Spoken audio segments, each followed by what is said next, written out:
You're all very welcome to Uillinn this afternoon. You've got to bear with me, I've got man flu, so I'm at death's door. Myself and Sarah will talk for about half an hour about Sarah's background and this exhibition, and then we'll go up to the floor for questions as well. I guess we should say welcome back to Cork. Thank you. Good to be here. Glad to be here. So for those of you who don't know, Sarah was born in Cork County and lived here until your early teens. So I want to start with that, Sarah, in terms of your recollections of growing up in Ireland up until you were 14, and sort of the enduring influence of Ireland on your work. And we talked a while ago about the idea then of art and literature in Ireland and how that's kind of been part of it. So take us back to sort of like Ireland and how that sort of is still with you in a sense as an artist. Well, I don't think I've ever left myself or my family there. My siblings are back here, my parents came back here to retire. But and when I left in '89, I returned continually for holidays to Cork and Kerry, mainly to Carradine. But I think because all of our family are here and my parents were back and forth for many years, even though I travelled extensively with studies and stuff like that, we were kind of always here. It kind of didn't really leave me, but professionally I didn't really kind of come back till now. Yeah. Really, And what about that thing about the literature influence that you talked about earlier on, that you've an experience of your memories of childhood here as how literature was like part of it, reading books, especially by Irish people, and then the influence of people like Heaney in terms of poetry, and then which is now led to like just habits of work. So I coincidentally, just circumstance, in my early 30s, when I was at the Royal College, in the first year at the Royal College, I got a job working for T.S. Eliot's wife, Sarah Elliott, who owned Favourite Favourites Publishers, and a lot of Irish poets and writers are published by Favourite Favourite. So for 11 years I happened to be in and around many Irish writers in the house, in T.S. Eliot's house. And I was really, it kind of brought me back within the kind of literary world of Ireland without being here. And that was kind of, I used a lot of those experiences, as in sitting and talking to writers, to help me title my work and listen to poetry a lot, even though I wasn't physically here, Irish poetry. And I think that hasn't left, even though she passed away in 2012, that hasn't left me, and I've still continued to listen to Irish poetry and read to help me kind of title works and things like that. Yeah. And the cadence of listening to poetry is kind of helped in terms of kind of making paintings at times. I dip in and out of it. Yeah. But even it wasn't a conscious decision, but like this diptych behind the sculpture here and large painting there. Yeah. Those three tablets come from Heaney poems. Yeah. So it's there? It is there, and I was very, very lucky for those 11 years to meet Seamus on many, many occasions and make him lots of food at Valerie's house. And I had to go to a lot of T.S. Eliot poetry readings and the poetry hour at British Library a lot. So, like, even though I'm not consciously going, oh, I'm going to read a Seamus Heaney poem, I'm going to take a title from that, it's kind of there. Like, what are the pieces, which one is it called? Anna Horish again, which one is that? Oh, it's that sculpture there, is it? Are we in gallery too? Yeah. So, Anna Horish again. So that, the work is so new. Yeah, came out of the film last week. So that painting there, that sculpture there is called Anna Horish again. And then I know that I've stolen or magpied some lines or some words from that poem, Anna Horish, a couple of times, including this diptych here, but not knowing necessarily that. And then I've said to myself, oh, that's Anna Horish again, and then I thought, oh, I'll take that. So it's a bit like that. I kind of have notes in my phone or a sketchbook, and I write down titles that might be something I've heard or I've read, and I may not use the title for 2 or 3 years. Yeah. Or I'll revisit, and we can talk about the titling for sure. You know, about revisiting and rewriting. And I often take things in a poem or a prose, and then I kind of break it down and put it back together, knit it back together again, and use those words. And it is about sound and cadence. Yeah. Going to jump forward a bit to sort of living in the UK then, Yeah. and going through the education system there, not studying fine art, Yeah. ending up working as an environmental economist in Yeah. Paris. So that career was clearly defined in one sense because you had an MA in economics, you were working in Paris.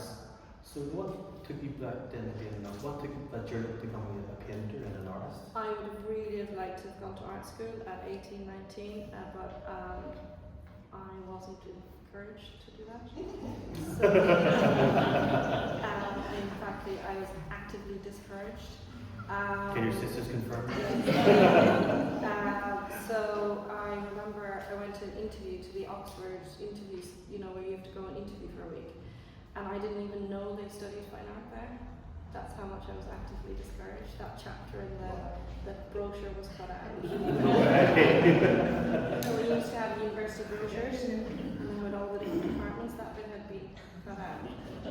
So I was definitely discouraged. So that's okay. I really enjoyed going to York University, and as part of going there, I went to Chicago and I studied economics there. And then I travelled a lot in America, and as a result of that, I was able to go to a lot of museums and galleries in stateside. And that was really kind of the beginning of kind of realising, going to art history lessons and lectures or life drawing lectures in America, that kind of helped me confirm, this is where I might end up eventually. But then I got a job in investment banking in Luxembourg. Didn't stay there very long, that wasn't for me, and then I got a job working for a environmental economics research institute in Paris.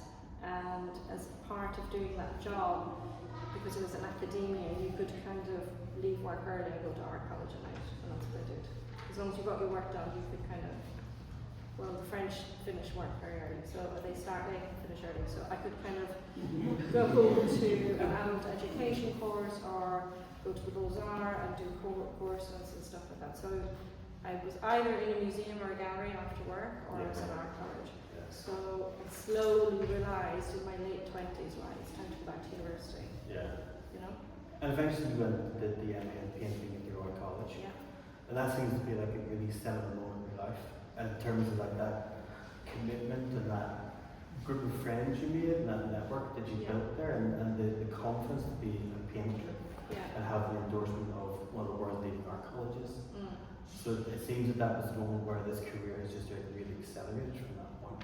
Yeah, I think the Royal College then, in the early 2000s, the late 1990s and the early 2000s, Goldsmiths in the Royal College, they really had very small cohort of students, and the teaching staff there were like extraordinary, and they were top of their game. There were still like great artists teaching in those institutions, as there are in some still, but you really got value for money. There were 20 students, it was highly competitive to get in, and when you got in, you got full access and really incredible resources and teaching. And I think that I was able to, because I'd worked already and I'd earned a living, I was able to take advantage of that. I was able to go, okay, now I'm going to get value for money here. I'm going to go for it. And I was able to really apply myself. Whereas art students sometimes, if they haven't been out in the workplace for 10 years, they don't know how hard it is to get back into education. That thing about getting back in is interesting, because when you and I first met in 2021, it was after the Arts Council here had acquired your work. I can't remember that. Penumbra in Belfast. No, the work with Legionnaire? Yeah, but it was in Effie It was in Penumbra. Effie McWilliam in Northern Ireland, Which was 2020. So during COVID, there was this amazing show in the Effie McWilliam Gallery of Irish artists, some of whom were not living in Ireland. Female. All female. All female. And it was one of those extraordinary exhibitions I called into Drogheda, Belfast. And you walked in the front door, the first thing you saw was Sarah's work. I was going, who is this artist? I'd never heard of. Because at that stage you weren't that well known in Ireland, really. And then I convinced the Arts Council to buy that book on paper, and then we met the following year in London. And you said to me, I really want to have a solo show in Ireland. That was a real ambition for me. I wanted to have an institutional show. Yeah. Yeah. So here we are 4 years later. And how does it feel for you in terms of that recognition to have a major touring exhibition with these publicly funded institutions, supported by the Arts Council, a major monograph going to be part of all this. So from that initial discussion we had to now this brilliant exhibition has been realised. Well, it's down to your vision and support. Thank you for that. I think it was really important even now looking back that I had the first institutional show here. You know, in Cork. Had been in Cork. Yeah, in Ireland. Yeah, you know, and I think it's important that that's the way it played out. Yeah. And I think that you used the phrase, which you can say the phrase if you want, about that coming back to Ireland and sort of not being accepted per se, but that thing about showing your work in your home country, the country of birth, and that meaning so much to you in terms of your mum and your dad and your family, and having, and thanks to Anne, the idea of doing a show here, not far away from where you grew up. Exactly, yeah. And that's hugely important to you. Yeah, it is, because if you did it in London or you did it in the regions, like we lived in Manchester when we left Ireland and we moved to England. I think it would be wonderful to have an institutional show in Manchester, that would be great, but it's far more important for me emotionally to do it here. Yeah. And for my family. Yeah. They can come and see you. They can come and celebrate. Not too much, because Irish people don't celebrate too much. So let's talk about the work then. You might talk about, let's start with this, Yapping Furrows. You might talk about how this process begins. You're sitting down to think about painting. How does that process unfold from sort of the initial marks to the finished work? Obviously, it could be different for each work, but if we just take this one as an example. Okay, so this painting, I have to ask the studio assistants. So this painting, I think, came from that drawing initially, maybe this work on paper behind us called curated, which is cockle pickers in French. And I think that I started working on that left-hand panel, looking at that drawing, but I can't be absolutely sure, it could be another drawing. But I often do a very, very quick live drawing. I do live drawing, and then maybe the next day after the live drawing I do a drawing with oil pastel on paper, and then from those very, very quick speedy drawings using oil and pastel on paper, I may think, that'll work on a big large painting, and I might use that as the jumping off point, but it's just the jumping off point for a painting. And sometimes I might stay pretty close to the original drawing or not. Or I may not have any drawing at all and not care. Or there may be a previous painting from 2 or 3 years back and I think, I'd like to revisit that painting. Yeah. So there's some paintings, for example, big long triptych. Yeah.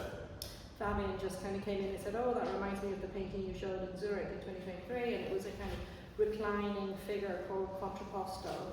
And I said to him, I just responded, it's a kind of combo of that painting and another painting you showed in Switzerland last year, which had a dancer kind of feel, like a dancer in a landscape. So sometimes it can be a case of I want to bring 2 or 3 works together and see how it plays out. Yeah. You know? Not that your work is site specific in any way, but there's obviously 2 paintings made for this show for specific locations. The big work downstairs and this. Yeah. And how does that feel knowing, in a sense, you know where it's going to end up? How does that influence the artistic process? Well, thinking about this show is, in terms of practicality, I was thinking about Uillinn first, this space, what's going to work in this space. And the kind of, I know that this large diptych, I wanted, when we first visited and discussed with Anne doing a show here, I had all these grand ideas of doing sculptures up the wall, this enormous triptych and this, that and the other, and then you realise actually that's not practical.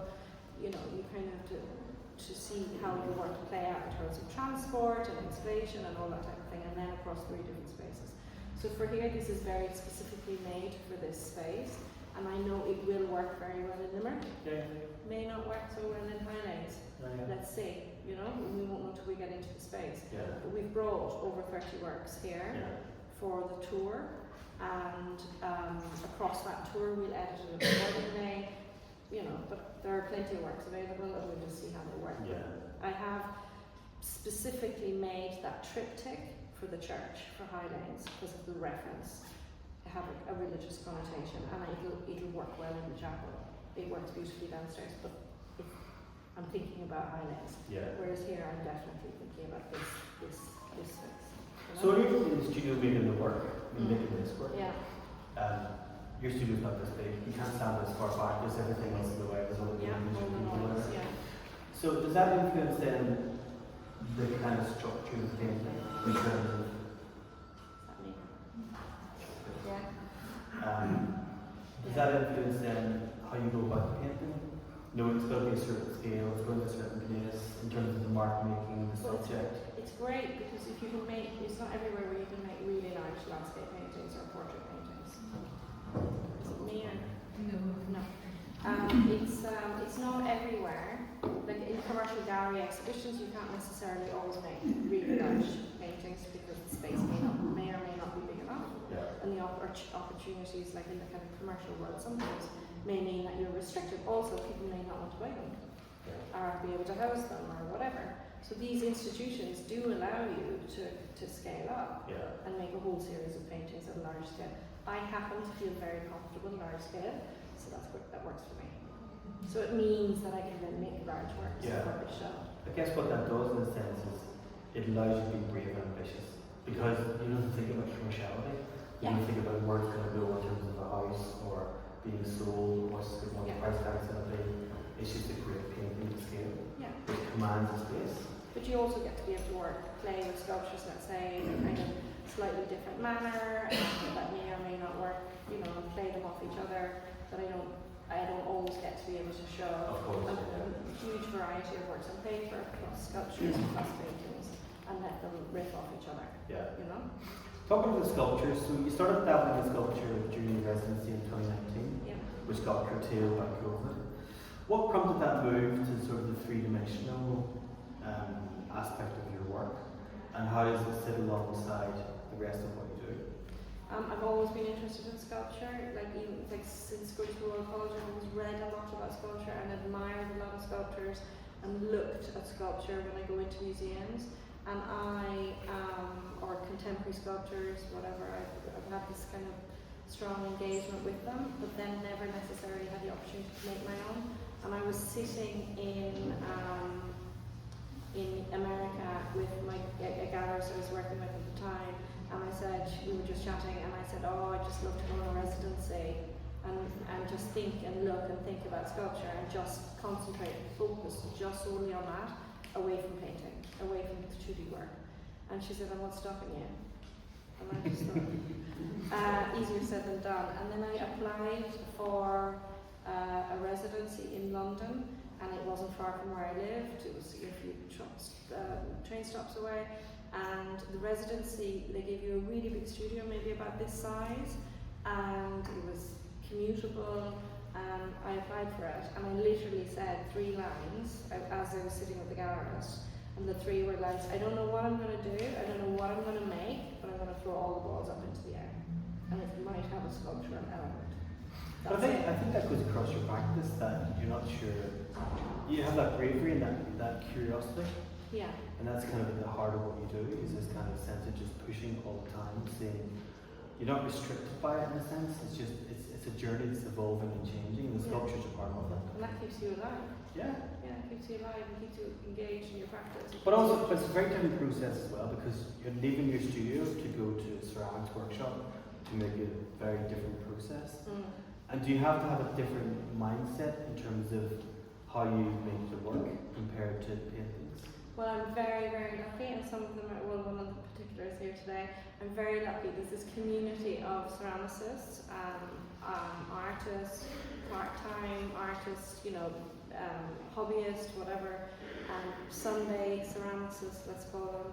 And it's in a community group in West London, and I happened to go and join that ceramic studio because my neighbour runs that studio. And then during lockdown, she told me all about what she does and whatever in the park, walking the dog, and I thought, oh no, I'd really like to go there. So I went there, and now I've made this whole group of women. Some are who are retired, some are working and whatever, and it's mainly women. And it's really lovely to be able to make work in an environment that nobody has any notions. Yeah. They're just there to make ceramics. And some people are there for mental health reasons, some are there because maybe they have a very sick partner at home and this is just an escape from the home, or challenging I don't know, illness or whatever, it's really, really refreshing to go into that kind of space and nobody's talking about high notions of fine art and you're making ceramics in an environment where it does matter what you make, but it doesn't, you know, the outcome. And for me, it's really nice. It's a really pleasant experience. It removes me from the kind of pressures of making something like, let's say, for the fine art gallery world, whatever. It just so happens those sculptures are quite popular. But so like I'm kind of making things that I've experimented and I've tested myself. They are riffing or talking to art history in terms of the sculptures that I like. And they are embracing my line and use of colour and whatever, but it's in a highly non-pressurised situation, and I really like, in a community that I really like, of women that I really like, and they make me laugh, and we take the mick out of each other, and we just have a really kind of walk. It's really lovely because a lot of those artist studios, ceramic studios in London, they're all hip and cool, and you know, they're all hipsters, and they're like, you know, I wouldn't fit in there. I wouldn't fit in. I might fit in for like a day. You would not agree. They're like quite cool, and you know, everything is quite cool, and I just wouldn't fit in there, I don't think. And I think it's kind of given me something else to think about in another space, quite a meditative space. And I so happen to have now moved into that building where my now 2D practice and studio are going to be in the same building where that ceramic studio is. I'm looking forward to going back on Monday, you know.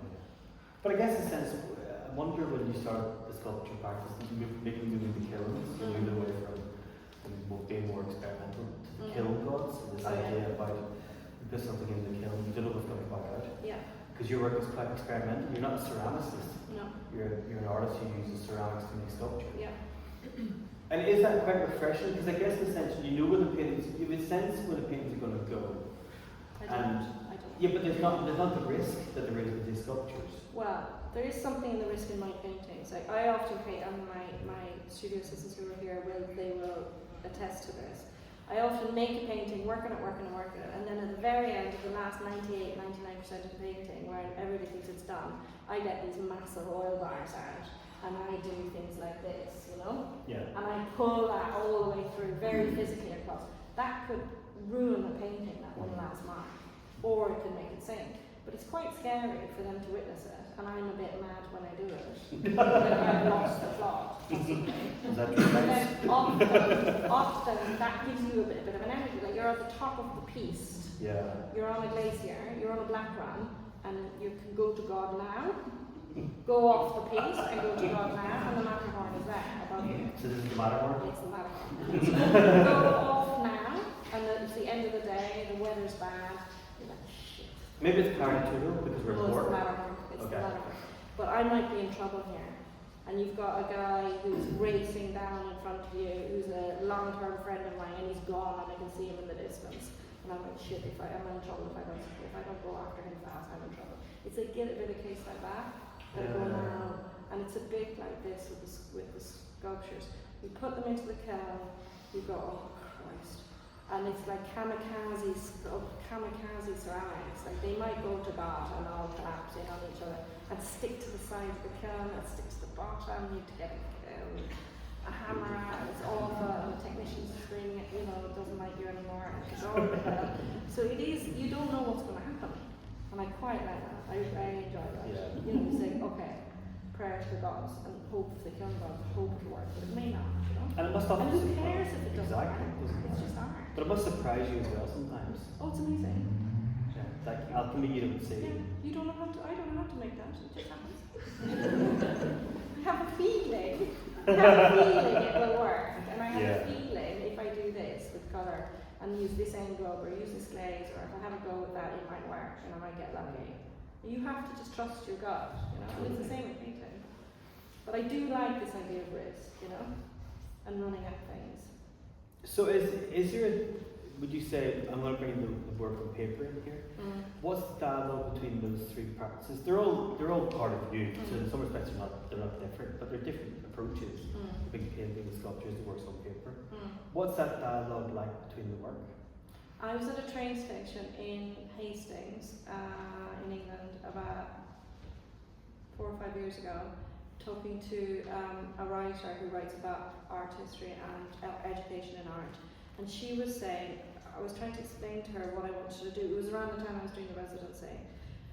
And I said to her, but I kind of want the sculptures to talk to the paintings, and then the paintings to talk to the sculptures, and the drawings to talk to the sculptures, and like have this like. And she's like, well, she's married to an economist, the head of the Bank of England, or previous head of the Bank of England, and who was an economist. And she said, well, you just basically need an economic model then, basically, the painting, sculpture, and drawings, and you know, free flowing between them.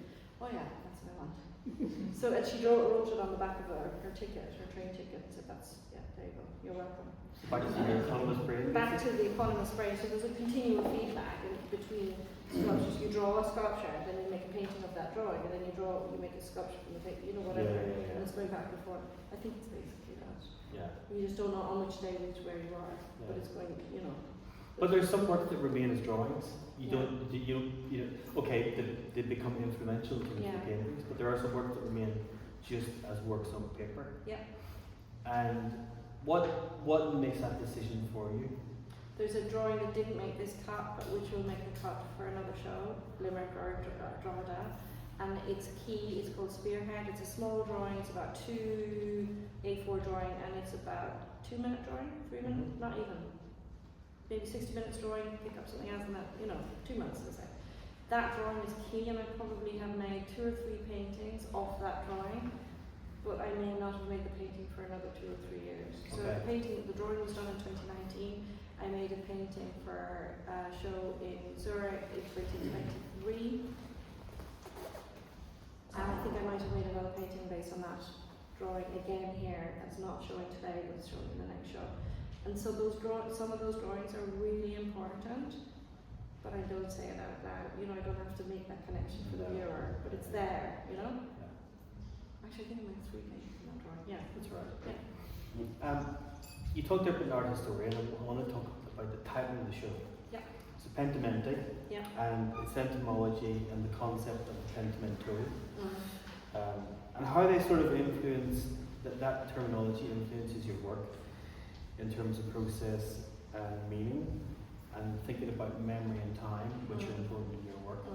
So where does that title hold all that together?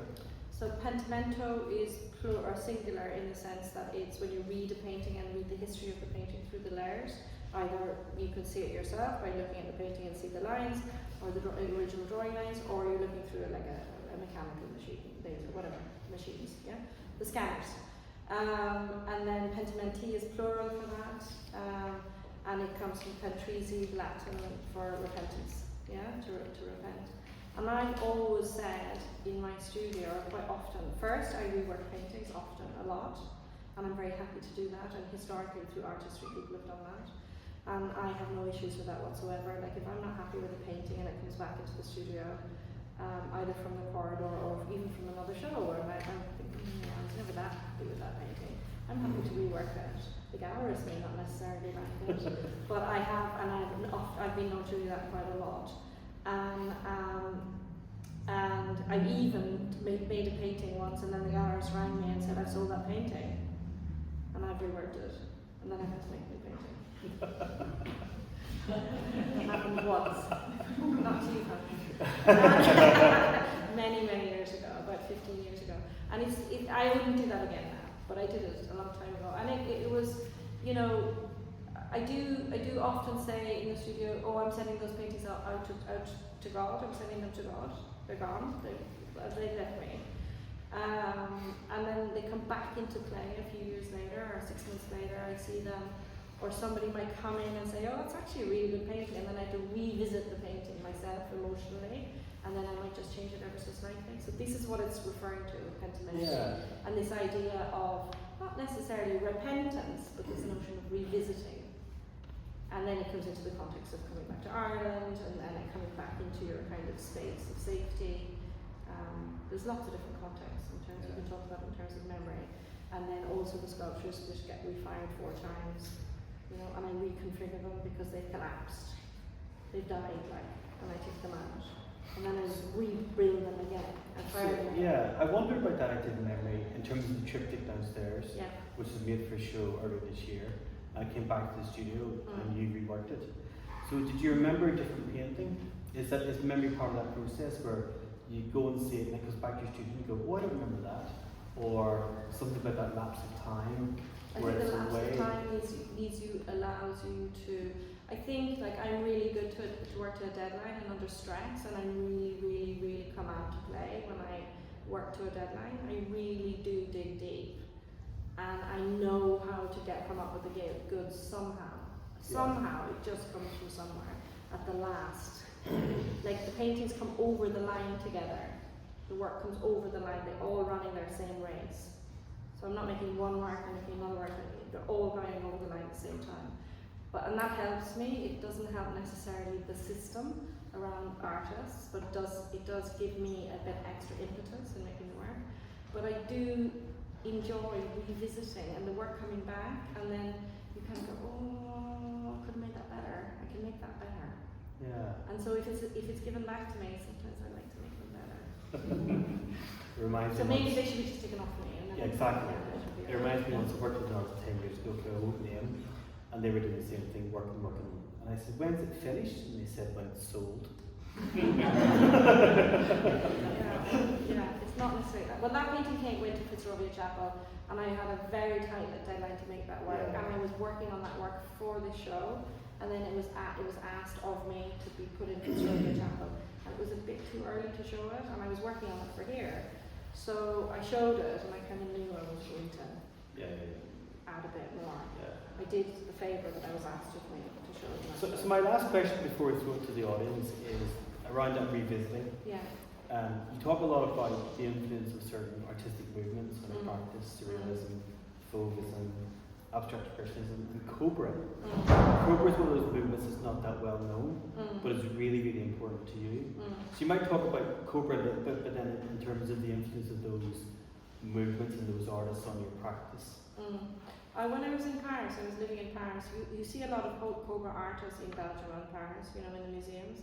And it was in my periphery. I was looking a lot at l'art brut, artists in psychiatric situations, or artists that are being made work without going to art school or not formally educated or anything like that. And then an extension of that is the Cobra movement, really. And I've always kind of seen it and seen work in Switzerland, Belgium and France that I've really enjoyed that are touching on Cobra.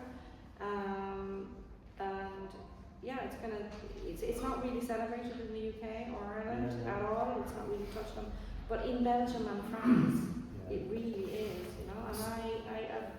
And I've been to the Cobra Museum in the Netherlands like 5 times. It's one of my favourite museums, like that in Louisiana.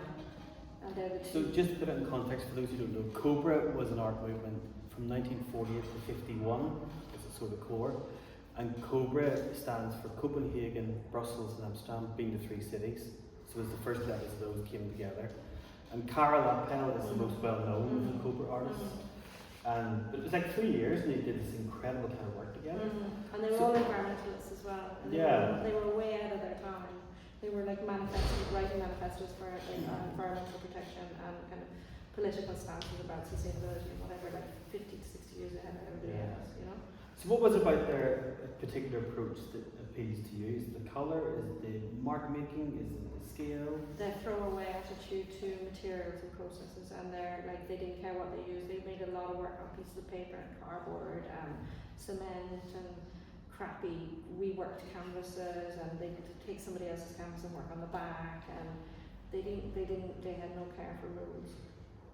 And they had no care for how an exhibition should be put together. Should it have to be in a formal museum or not? They kind of threw up a lot of their own exhibitions. They were way ahead of their time, like in terms of they just get a warehouse in Brussels and put on a show, and they'd have decided yesterday and they put it on tomorrow. Whoever rocks up. Yeah. And there was a bit of magic. There was really magic going on in the what they were putting together, and the talks. They did a lot of talks in and around their work, and nobody else wants to talk about their work, So I guess in a sense, does that alchemy as well? That sense of bringing things together? Yeah. people from different backgrounds. And they were different minding each materials. other. They were kind of like a group of artists who were kind of taking care of each other, quite like that. But they were creating their own network outside the system, the commercial art system, of talking to each other about their work and their interests. And that's what they were known for, you know. They were kind of outsiders. In terms of talking to each other, some questions from the floor. Kieran. Hi, Karen. Hey, Sarah. Eamonn, thanks very much. Beautiful exhibition. Congratulations. Thank you. Could you talk a little bit about the relationship between Sarah and Eamonn? We're not in In terms of timeline specifically, at what point did you become aware of Sarah's work? At what point did she become aware of you as a curator? And how long did it take for this whole process to unfold as you have a tour in significant gallery spaces? Yeah, so I'll talk about the logistics, you can talk about our relationship. So I said I saw Sarah's work in Penumbra, that show in September 2021, and I was working for the Arts Council and advised them they should get this artist for the collection. Because when I was at the Arts Council, we were trying to make sure we were getting artists who were outside of Ireland as well into the collection, not just artists based here. And they bought the work, and then Sarah and I met in October 2021 in London, and she said this idea of having a solo show, institutional show in Ireland. And then about 6 months later we came to Ireland, and because of my experience, my career, I know most of the gallery people. So we just like toured around, went to see various institutions, venues, and thought about a solo show in one venue. And during that kind of trip, we kind of like, the idea came up about a touring show. So in Ireland we have this program, the National Touring Program that Anne referred to, where 3 institutions work together and an exhibition moves between 3 venues. So that came into discussion probably in 2022, I think. And then Anne very kindly agreed to be the lead partner. So each tour has a lead partner, in this case Uillinn, because as Sarah said, this exhibition had to start in Cork.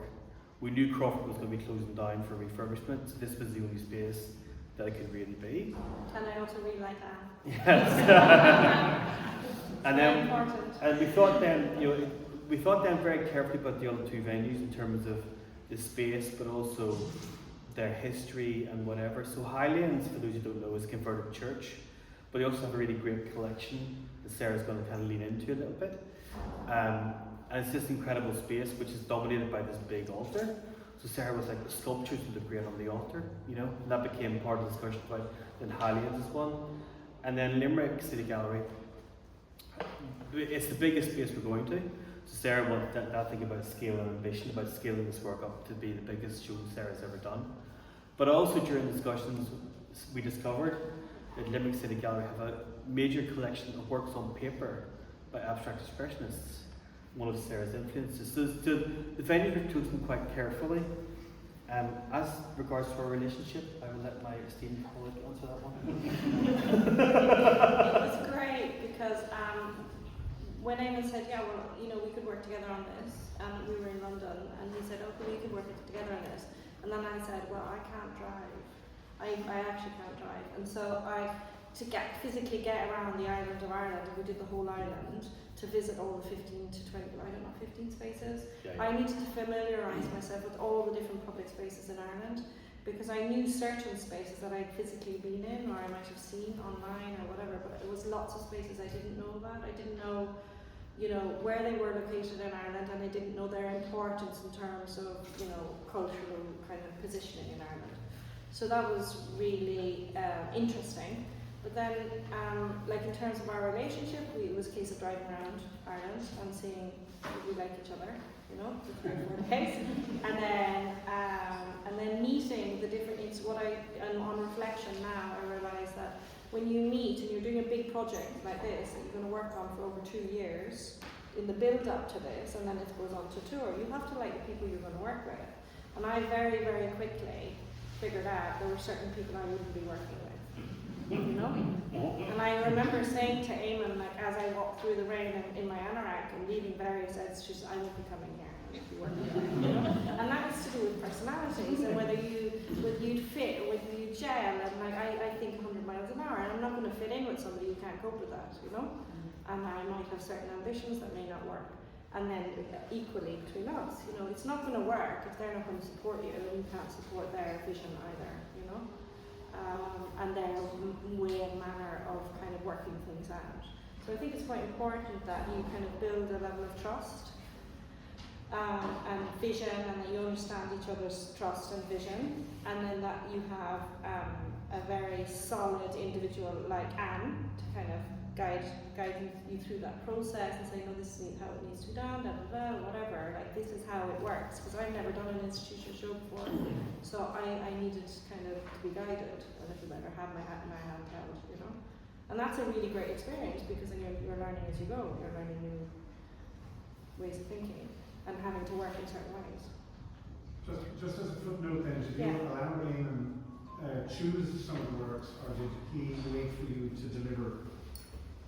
I mean, in other words, is this from a larger body of work? This is from a large body of work. So there's 32 works in the whole tour, which will going to be expanded leading into Limerick, because I'm going to do a print residency at Cork Printmakers, which I was going to do during the summer, but I'm now it's been delayed till March, April next year, whenever we can fit in with their scheduling. So it's going to be expanded even further into Limerick when we get to the third show.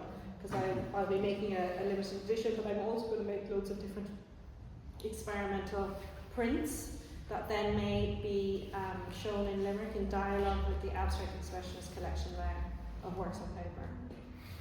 My response to that is, and keeping with what Sarah said, is I didn't select the work for the show. I trusted Sarah to get on and make the work. My role was, when the work arrived here, what was on the walls, what was on the prints, and my experience of working with artists is you take a third away. Whatever arrives, you take about a third of it away. And there's always that moment about, is it too little, is it too much? And it always comes down to one work. There's always like, is that in, is it not? And there was one work in particular, it kept coming in, going the drawing downstairs, which was the drawing that I was referring to. It was important work, but it just didn't fit. So so that's where a curator comes in and gives the artist confidence to say, you don't have to have it in, it's just enough. And as Fabian said when you walk in, it's that thing about letting the work breathe, letting the work have space for time. Because sometimes you go into an exhibition which is really busy, you're sort of skimming past all the work.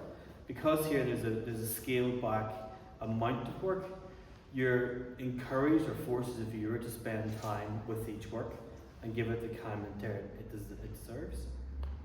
Thanks. Thank you. Who else? Well, there must be more questions. I actually want to know, Sarah. Yeah. Although I know you work quite well, I do want to know, how do you work on such a big canvas, actually? In my studio. Yeah, but how do you reach such? Where's Ben? Here's Ben, and he's very tall. Stand up, Ben. No, don't. Oh, you don't need to start. Sorry, Ben. How do I work? Because if you put that to the ground, I can just reach, and I have a step. And sometimes Ben's pushing me up. So Ben, I have my studio team here, and we I have a bit of a slight injury in my shoulder at the moment, but we turn them in the studio, so they're on the ground, like on small blocks, like yoga block type things, or bits of wood. And then if I have to turn them, we have Ben and we have Spencer, and they turn them for me. And so, that's quite interesting. People don't realise that when you're making paintings like this, I'm turning them constantly. Like they're literally upside down. And that painting could have been upside down and considered upside down many, many times. And then I changed my mind. So, I have a lovely studio team that help me, who are all on like internship or placements, either on their degrees or masters or post-degree or masters, and they're an incredible team, and they're all here. But again, leading on from what Fabian asked there, I mean, some of this work you're seeing for the first time really, because you're working such a tight deadline. Summer was a real problem for you because of just other things beyond the show. So your time was constrained by about 8 weeks, sort of lost. And so in a sense, you're banging these paintings out without having the time to develop it for yourself. Yeah. So you're seeing these works for the first time really. Properly here. Yeah. What does that feel like as an artist? Daunting, because I need to get on the plane tomorrow. Leave, and then I won't see it again until January when I come back and do the workshops and stuff in the outreach program. So it is a bit scary, especially if you find out that somebody might want to buy it, or it's going to go somewhere else, I'm not going to see it again. Yeah. It's quite scary. Like, But then it's really great because you get to come into a beautiful space like this and you're like, oh wow, I can make big paintings. So in the studio you can never see them because you've only got like half a foot above and like maybe 2 feet below, and you never really see them.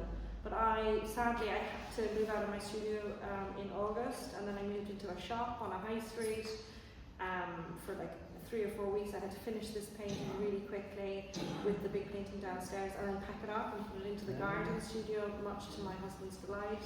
It was in our living room, the sculptures were in the living room all packed up and stuff like that, while I moved into a new studio which I'm going to officially be in as of next week. So it's quite, you you finish a certain part of the show, and then you have to finish the next part, and then you have to finish the next part, and then it's only in a space like this that it all comes together and you're like, oh, okay, they're talking to each other. Yeah. I'm very aware we've got a lot of artists in the room, so quite good to hear a question from an artist. I'm not an artist, but you are an artist just one today. very quick question. So Sarah and I grew up together. We've known each other since we were babies. So I guess my question, Sarah, having had the pleasure of seeing your work over many, many years in your house and in exhibitions like this. And in your house. And in my house, actually.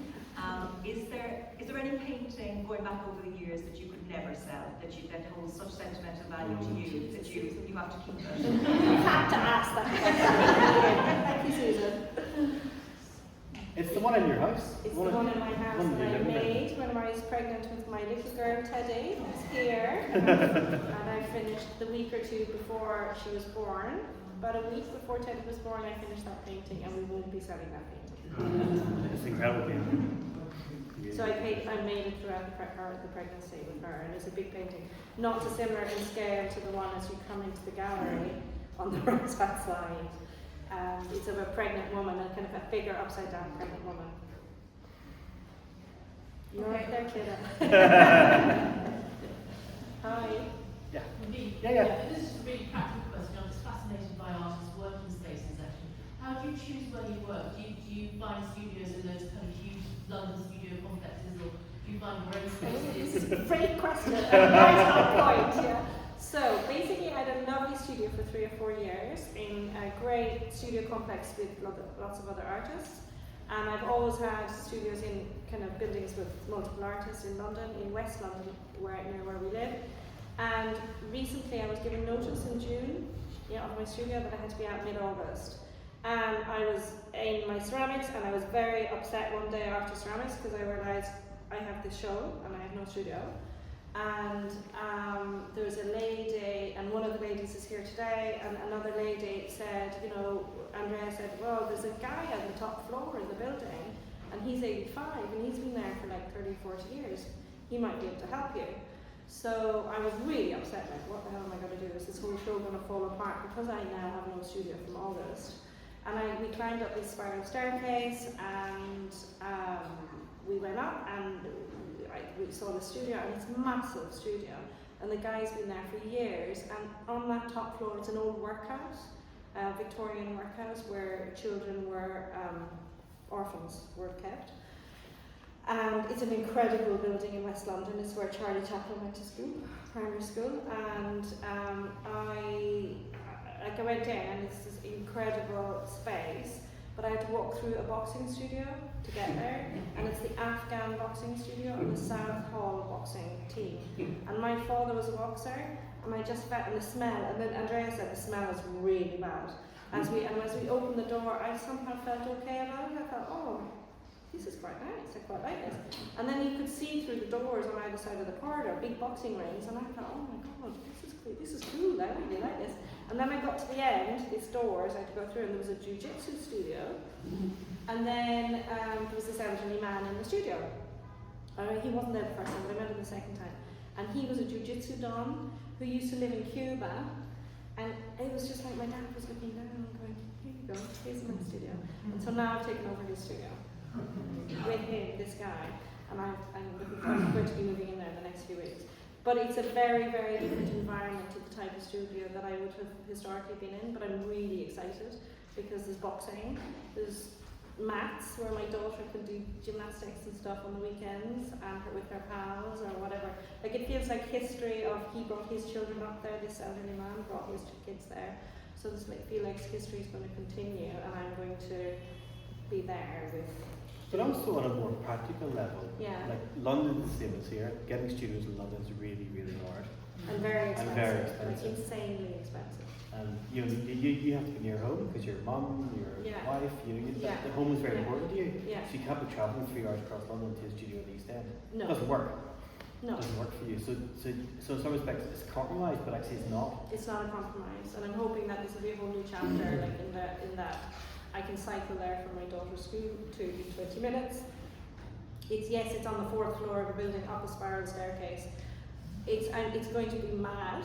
Yeah, But- I was wondering about that. 'Cause how do you do your paintings up? I'm going to de-stretch them and re-stretch them, or we can only make paintings that size up the stairs. Nice. And Ben is going to have a great time. Up and down this I'm aware of And time. Spencer. We can Yeah. talk for an hour. Okay. So Susan, you can ask the last question. Two questions. First of all, wondering, you mentioned about making your work against the wall. Is it always that way, or do you ever make Not that really, floor? my shoulders can't take it. Again? I can't really paint on the floor anymore. I used to, but I can't anymore because I can't bend over and shoulders can't do it. So it's easier on the wall. But I used to work on the floor a lot on smaller canvases. And I do have tables and put smaller paint. Like if I'm making those works on paper, I make them on the floor on the table. Or I make the sculptures on tables and stuff like that. But no, I can't because they're too big to kind of get around physically to get around them. Yeah, I'm most concerned about moving them up and downstairs now that I just said that out loud. It's going to be fun. Will you And second miss being around with artists if you're moving from a space to Well, I have a plan. So a very You good always have friend. a plan. I always have a plan. So I've always done this kind of internship program in my studio. It's like a mini West London Dusseldorf. So we can have our own little academy going. And I always have these interns who kind of come and leave and come back again. And come and leave and come back again. You know, we have one who's come back again here today. And like people kind of dip in and out of the studio because they want like maybe advice or support, like into the early career, like artists or later career, whatever. And I like being in and around kind of young people who kind of, you know, they're helping me, but I'm helping them, and we're kind of supporting each other. And I think I'm always going to have those young people coming in and out because I always get contacted saying, can I come and be an intern in your studio? So I think I'll always have them, and that's enough. And then I have a really lovely, strong network of other artists I was at the Royal College with, and we have crits every 4 weeks.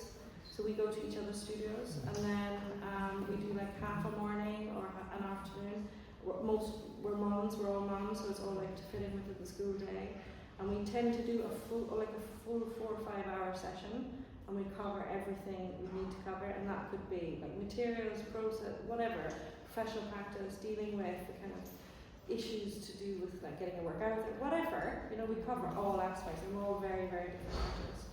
So that's the and then I have a plan. Sorry, I'm using stop. Yeah. And I have another plan of getting another studio in the building, another artist who's a very good friend. So that's the plan. So there's a meeting to wrap it up. I just want to say thank you all for coming. First, I want to say on behalf of myself and Sarah, I want to say thank you to Anne Thank you. and all the team here. You've been brilliant this week. You've taken really good care of us, and you've helped us produce an amazing show. So thank you to Anne and Morgan and Stephen and Sylvia and everyone else who I've forgotten. You made us feel a beautiful West Cork welcome. So thank you very much. I want to say thank you to my husband. Yeah, yes.